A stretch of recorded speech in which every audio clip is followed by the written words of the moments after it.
I was elbow deep in my truck's engine when I heard my wife, Sarah, laughing on the phone through our kitchen window.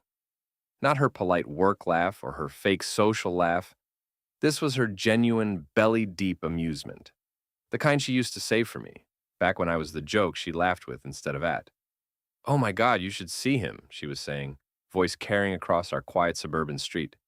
"Mike's acting like such a drama queen about the whole thing. It's just a silly crush, you know?"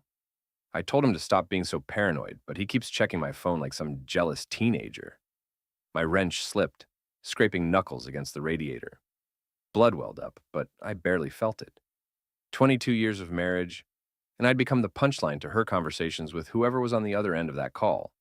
No, seriously, he thinks something's going on with Derek from work. Can you imagine?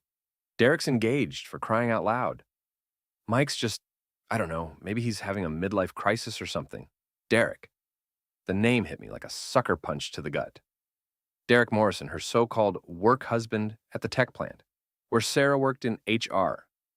The guy she'd been mentioning more and more lately, always with that little smile playing at the corners of her mouth.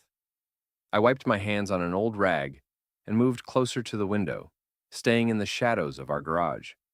Sarah was pacing around our kitchen, still in her work clothes. That tight black dress she claimed was professional, but looked more like something you'd wear to seduce your boss. I mean, what am I supposed to do? Stop talking to my colleagues? Derek's actually interesting, unlike some people around here who think changing oil is stimulating conversation. The rag tore in my hands. 22 years. 22 years of building a life together, of supporting her career while mine stayed steady but unremarkable.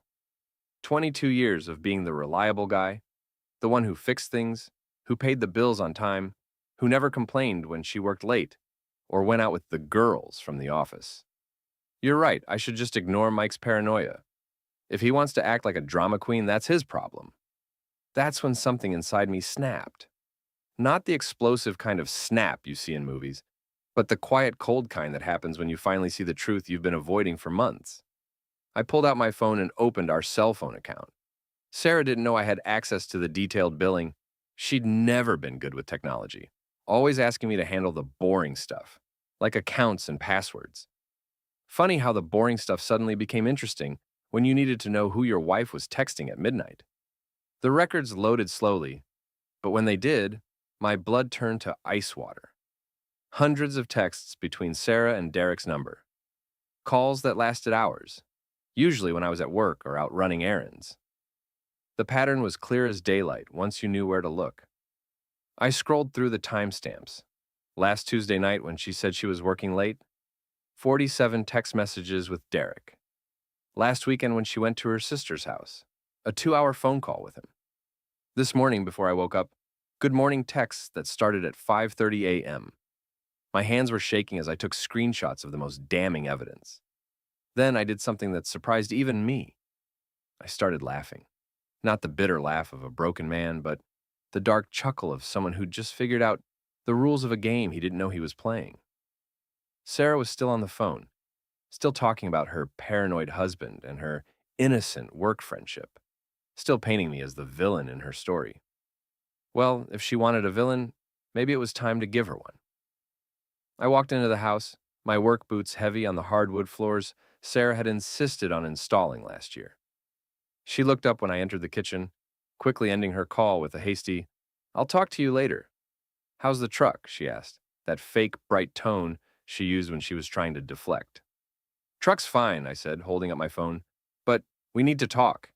Her face went through a series of micro expressions, confusion, then recognition, then something that might have been fear. "Mike, what—" "Sit down, Sarah. Don't use that tone with me. I'm not a child." "No, you're not. Children lie about little things like breaking a vase or forgetting homework. Adults lie about fucking their coworkers." The word hung in the air between us like a live wire. Sarah's face went pale, then flushed red. "How dare you?" "How dare I what? Check our phone records? Last I checked, I'm still paying the bills around here."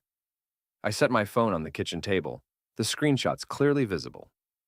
537 text messages last month, Sarah. 212 phone calls. Want to explain what you and Derek have been discussing that's so fascinating? She glanced at the phone. and I saw the exact moment she realized how much trouble she was in. But instead of apologizing, instead of showing even a hint of remorse, she did something that sealed her fate. She laughed. Oh my God, Mike. You actually went through our phone records. That's insane. You're acting like a complete psychopath. Am I? Yes. Derek and I are friends. We work together. We talk about work stuff, about life, about how your husband is a drama queen who doesn't understand you. Her mouth snapped shut. Yeah, I heard that conversation, along with the part where you called my concerns paranoia and said I was having a midlife crisis. I leaned back in my chair, studying her face. You know what's funny? You're right. I have been acting paranoid. But just because you're paranoid doesn't mean they're not out to get you. Mike, you're scaring me. Good. You should be scared. Because for 22 years, I've been the good guy, the reliable guy, the guy who fixes things and pays bills and pretends not to notice when his wife starts dressing like she's 25 again and working late every night. I stood up, grabbing my phone. But you know what? I'm tired of being the good guy. Where are you going? To stop acting like a drama queen, I said, heading for the door. You wanted to see what happens when I stop overreacting? Congratulations, Sarah. You're about to find out. The last thing I heard as I walked out was her calling my name, panic finally creeping into her voice. But it was too late for panic. 22 years too late. I had work to do. Derek Morrison worked out at Elite Fitness on Maple Street, the kind of place where guys with more money than sense went to flex in front of mirrors and hit on women half their age. I knew this because Sarah had mentioned it approximately 50 times in the past 3 months, usually in the context of how dedicated Derek was to staying in shape. Unlike her husband, apparently, who was perfectly content with the dad bod that came from 20 years of honest work and Sarah's cooking. I sat in my truck across the street, watching the gym's front entrance. It was 6:15 p.m., prime time for the after-work crowd. Through the floor-to-ceiling windows, I could see the usual suspects: young professionals trying to work off their desk jobs, older guys desperately clinging to their youth, and a handful of women in yoga pants that cost more than my monthly truck payment. Derek's silver BMW was parked right up front, because of course it was. The vanity plate read DRKSTR, Dark Star probably, or some other pseudo-intellectual bullshit that sounded deep to 20-something HR assistants and bored housewives. My phone buzzed with a text from Sarah. Mike, please come home. We need to talk about this like adults. I typed back, you're right. It's time to start acting like adults. But I didn't send it. Instead, I deleted the message and put my phone on silent. Sarah had made her choice when she decided to make me the villain in her story. Now she could live with the consequences. At 6:23, Derek emerged from the gym bag slung over his shoulder, hair still perfectly styled despite what I assumed had been an intense workout. He was exactly what I'd expected. Tall, lean, the kind of artificially handsome that came from good genetics and expensive grooming. The kind of guy who probably used the word bro unironically and thought wearing a suit made him sophisticated. He was also engaged to a woman named Jennifer Walsh, according to the background check I'd run on him during my lunch break. Jennifer worked as a nurse at Mercy General, made decent money, and had no idea that her fiancé was texting my wife at all hours of the day and night. I got out of my truck and crossed the street, timing it so I'd intercept Derek just as he reached his car. He was scrolling through his phone, probably reading Sarah's latest message about her paranoid husband, and didn't notice me until I was 3 feet away. Derek Morrison? He looked up, confused. Yeah? Do I know you? Mike Thompson, Sarah's husband. The confusion turned to recognition, then something that might have been fear. To his credit, he didn't try to run or deny anything. Just straightened up and tried to look confident. Oh, hi. He glanced around, probably hoping there were witnesses in case I decided to get physical. Look, if this is about, it's about exactly what you think it's about. I kept my voice calm, conversational, the kind of tone you'd use to discuss the weather or last night's game. See, I've got a problem, Derek. My wife thinks I'm overreacting to your little friendship. She thinks I'm being paranoid, dramatic, maybe even a little crazy. Mike, I think there might be some misunderstanding. No misunderstanding. I've seen the texts, the phone calls. The late night conversations about what a drama queen I am? I stepped closer, close enough that he had to crane his neck to look up at me. Derek might have been gym fit, but I had 40 pounds and 6 inches on him, plus 20 years of construction work that had built real muscle instead of the pretty kind. We're just friends, he said, but his voice cracked slightly. Friends, right. I pulled out my phone and showed him one of the screenshots. This is from last Tuesday night. I wish I could hold you right now. That's what friends text each other? His face went white. How did you get these? Same way I got your fiance's work number. I watched his expression change from fear to panic. Jennifer Walsh, right? Nurse at Mercy General? Sweet girl, from what I hear. Probably doesn't deserve to marry a cheating piece of shit. You can't what? Tell her the truth? Why not? Sarah thinks I'm overreacting, so maybe I should get a second opinion. Maybe Jennifer can tell me if I'm being paranoid about my wife fucking her fiancé. Derek's hands were shaking now. Please, Mike. It's not what you think. We haven't actually done anything physical. Yet. Ever. We would never. But you want to. I leaned against his BMW, noting how he flinched when I touched his precious car. You've been texting my wife about holding her, about wanting to see her, about how lucky I am and how much better you could treat her. That sound about right? He didn't answer, which was answer enough. Here's what's going to happen, Derek. You're going to stop texting my wife. You're going to stop calling her. You're going to transfer to a different department or find a new job. I don't really care which. And if you don't, I'm going to make sure Jennifer gets a full report of your extracurricular activities, complete with screenshots and phone records. You can't prove anything. I don't have to prove anything. I just have to show Jennifer the texts and let her draw her own conclusions. How do you think that conversation's going to go? Derek was quiet for a long moment, probably weighing his options. Finally, he nodded. Okay, you're right, I'll back off. Good. I pushed away from his car.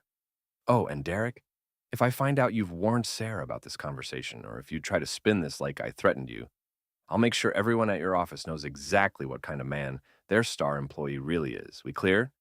Crystal? I started to walk away, then turned back. One more thing. Sarah called me a drama queen for being concerned about your friendship. She said I was overreacting, being paranoid, maybe even having a midlife crisis. I smiled, and it wasn't a nice smile. Turns out I wasn't overreacting at all. I was underreacting. But don't worry, I'm going to fix that. Derek's face went even paler. What does that mean? It means you just met the villain Sarah's been telling you about. And buddy, you ain't seen nothing yet. I left him standing there in the parking lot, probably wondering how badly he'd just fucked up his life. The answer, as he'd soon discover, was completely. But first, I had a phone call to make. I called Mercy General from my truck, asking to speak with Jennifer Walsh in the ICU. The receptionist transferred me after I claimed to be calling about my insurance coverage, a small lie that would soon be dwarfed by the massive deception she was about to discover. This is Jennifer. Her voice was warm, professional, tired in the way that came from 12-hour shifts saving lives. Everything Derek's voice wasn't. Hi, Jennifer. This is Mike Thompson. I don't think we've met, but I believe you know my wife, Sarah. She works with your fiancé, Derek, at the tech plant. Oh, hi. Derek's mentioned Sarah a few times. She sounds lovely. The knife twisted in my chest. Of course he'd mentioned her. Probably told Jennifer all about his friend at work. Maybe even shown her pictures. The perfect cover story. She is lovely, I said, surprised by how steady my voice sounded. Listen, Jennifer, this is kind of awkward, but I think there's something you should know about Derek and Sarah's friendship. The pause on the other end stretched long enough that I wondered if the call had dropped.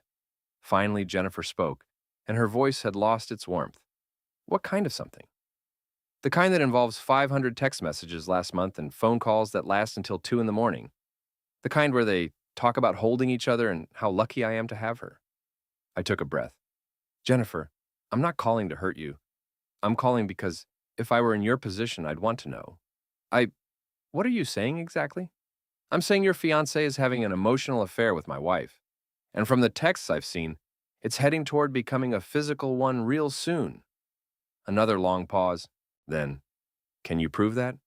I've got screenshots of their text conversations, phone records showing the frequency of their calls. and about 6 months' worth of suspicious behavior from both of them. I can send you everything if you want to see it. Yes. Her voice was barely a whisper. Send it all. I spent the next 20 minutes forwarding screenshots to Jennifer's personal email, along with a timeline of the most damning evidence. Phone calls during Derek's supposed guys' nights out. Text messages sent while he was supposedly asleep next to her. Sweet romantic exchanges that no married woman should be having with someone else's fiancé. My phone rang 10 minutes after I sent the last screenshot. Jesus Christ, Jennifer said without preamble. How long has this been going on? Best I can tell, about 4 months, maybe longer. 4 months. She was quiet for a moment. We've been planning our wedding for 4 months. The invitations went out 3 weeks ago. I'm sorry, Jennifer, I really am. Don't be sorry. Be glad you found out before they took it any further.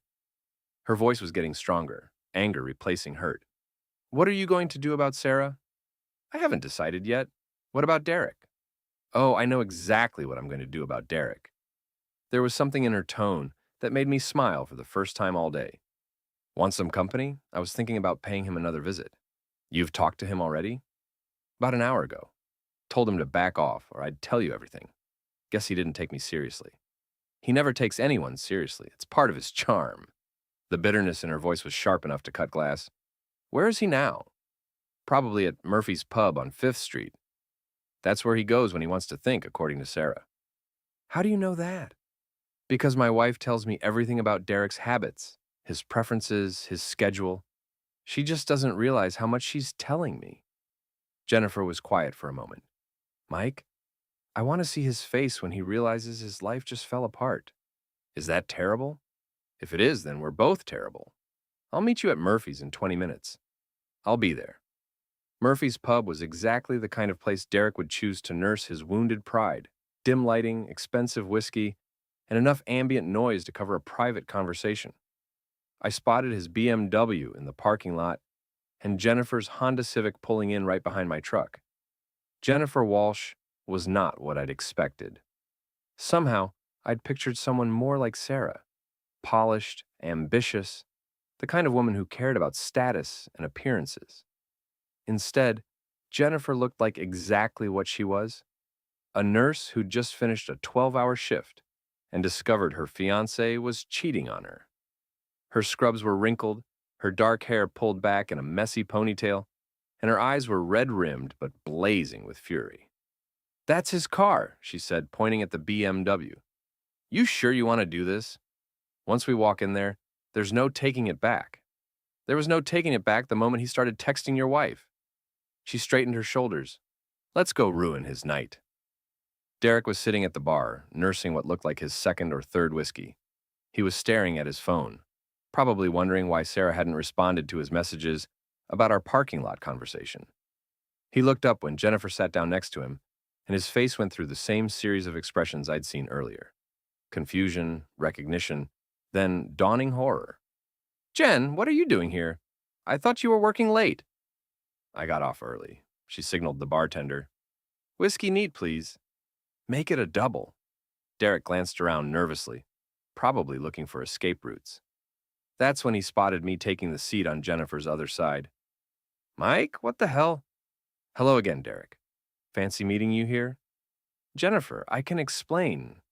Explain what? Jennifer's voice was perfectly calm, which somehow made it more terrifying than if she'd been screaming. Explain why you've been texting another man's wife about holding her? Explain why you called Sarah at 11 p.m. last Tuesday while I was sleeping next to you? Or maybe you want to explain why you told her you wish things were different between you two? Derek's mouth opened and closed like a fish out of water. You don't understand.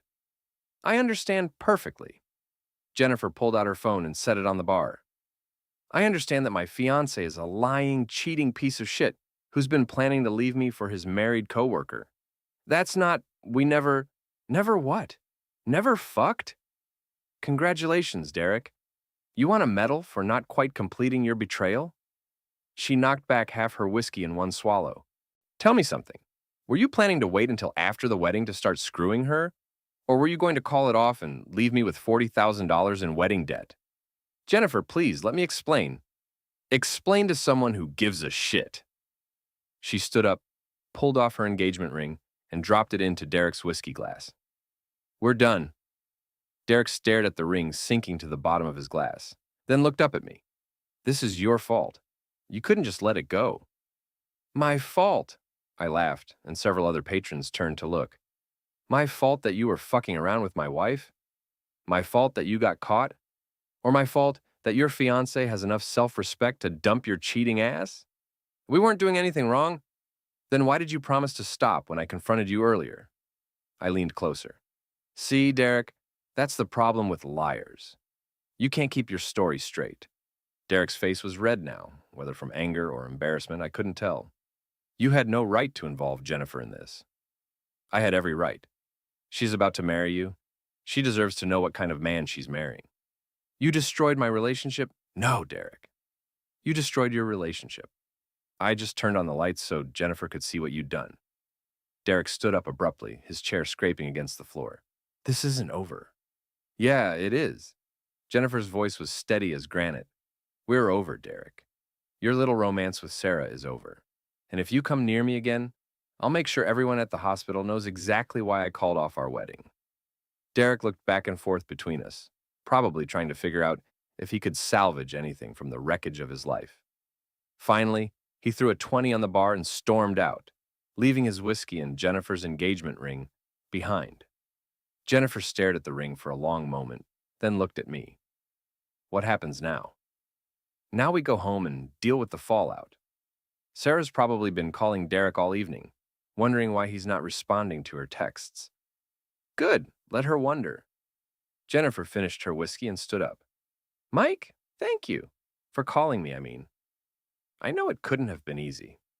It was the right thing to do. Maybe, but not everyone would have done it. She paused. What are you going to do about Sarah? I thought about that question as I walked back to my truck. What was I going to do about Sarah? For 22 years, she'd been my wife, my partner, the mother of our daughter Emma. But the woman who'd been laughing about my paranoia on the phone wasn't the woman I'd married. That woman had died somewhere along the way, replaced by someone who could lie to my face and call it friendship. My phone had 17 missed calls from Sarah and 12 text messages, each one more frantic than the last. The most recent one, sent just 5 minutes ago, read, Mike, please come home. Derek told me what you did. We need to talk. I typed back, we'll talk when I get home. But Sarah, the talking part of our relationship is over. Now comes the part where you deal with consequences. I hit send and started the truck. Time to go home and face the music. But first, I had one more stop to make. I drove to Emma's apartment instead of going straight home. Our daughter was 20 years old, in her junior year at the community college, and living in a small place near campus that Sarah and I helped pay for. Emma had always been closer to her mother, especially lately. But she deserved to hear the truth from me before Sarah could spin it into another story about her dramatic father. Emma answered the door in pajama pants and an oversized college sweatshirt, textbooks spread across her coffee table. She looked so much like Sarah at that age that it physically hurt to look at her. Dad, what are you doing here? It's almost 10 o'clock. Can I come in? We need to talk. She stepped aside, studying my face. You look terrible. What's wrong? I sat down heavily on her couch, suddenly feeling every one of my 44 years. Your mother's having an affair. Emma's face went through the same progression of emotions I'd been seeing all day, but with an added layer of disbelief that only comes from thinking your parents are immune to human frailty. That's not possible. Mom wouldn't do that. I've got the phone records, Em. Text messages, call logs, the whole thing. I pulled out my phone and showed her some of the less explicit screenshots. His name is Derek Morrison. They work together. Emma sank into the chair across from me, staring at the evidence. How long? Months. Maybe longer. And you're sure? I mean, maybe they're just friends? That's what your mother said, too. Right before she called me paranoid and told her friend that I was acting like a drama queen. Emma was quiet for a long time, scrolling through the screenshots. Finally, she looked up at me with tears in her eyes. What are you going to do? I don't know yet, but I wanted you to hear it from me first, before your mother tries to make me the bad guy in all this. She wouldn't do that, wouldn't she? Emma, your mother has been lying to both of us for months. She's been sneaking around, having an emotional affair, and when I confronted her about it, she tried to make me feel crazy for being concerned. What makes you think she won't lie about this too? Emma wiped her eyes with the back of her hand. Because she's my mom. And she's my wife. Or was. I stood up, suddenly exhausted. I'm not telling you this to turn you against your mother. I'm telling you because you're an adult, and you deserve to know the truth about what's happening to our family. Are you getting divorced? I don't know. Probably. Dad. Emma's voice was small, young in a way it hadn't been in years. I'm sorry. You don't have anything to be sorry for. This is between your mother and me. But I am sorry. I've been kind of a bitch to you lately. Taking mom's side when you guys fight, rolling my eyes when you try to talk to me about stuff. I thought you were just being overprotective and boring. You're 20 years old. You're supposed to think I'm boring. But I also thought mom was perfect. Like, the cool parent who understood me better than you did. She laughed bitterly. Turns out, neither of us knew her as well as we thought. I kissed the top of Emma's head, breathing in the smell of her shampoo, the same brand Sarah used. I love you, kiddo. Whatever happens between your mother and me, that's never going to change. I love you too, Dad. By the time I got home, it was nearly 11 p.m. Sarah's car was in the driveway and every light in the house was on. She met me at the door before I could get my key in the lock. Where have you been? I've been calling you for hours. I know, I was talking to Emma. Sarah's face went pale. You told her? I told her the truth. Seemed like someone should. Mike, you had no right. I had every right. She's my daughter too, and she deserves to know why her parents' marriage is falling apart. Sarah followed me into the living room, wrapping her robe tighter around herself. Derek called me. He said you ambushed him at the gym, threatened him, involved Jennifer, ambushed him. I had a conversation with him. A very civil conversation about how he needed to stop texting my wife. You ruined his engagement. No, Sarah. Derek ruined his engagement when he decided to have an affair with you. I just made sure Jennifer knew what kind of man she was about to marry. Sarah was crying now, but I felt nothing.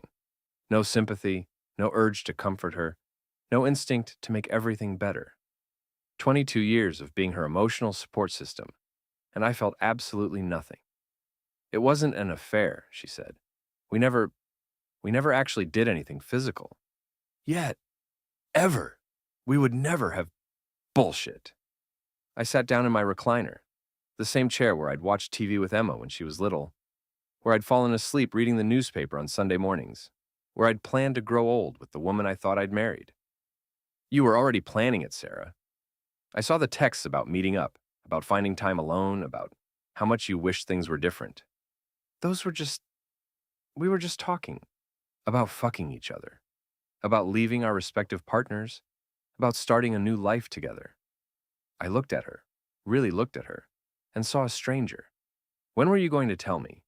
After Derek left, Jennifer? After you'd already moved out? Or were you just going to keep lying until I caught you in bed with him? It wasn't like that. Then what was it like, Sarah? Explain it to me.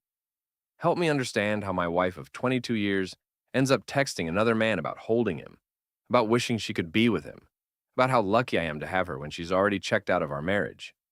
Sarah collapsed onto the couch, sobbing. I don't know. I don't know how it happened. Derek was just... He was nice to me. He listened to me. He made me feel interesting again, like I was more than just a wife and mother. So this is my fault? For not making you feel interesting enough? No, that's not what I'm saying. Then what are you saying? I'm saying I made a mistake. A huge mistake. But it's over now. Derek and I, we're done. We can work through this, Mike. We can go to counseling, figure out how to fix... Fix what? Our marriage? Sarah, you didn't break our marriage.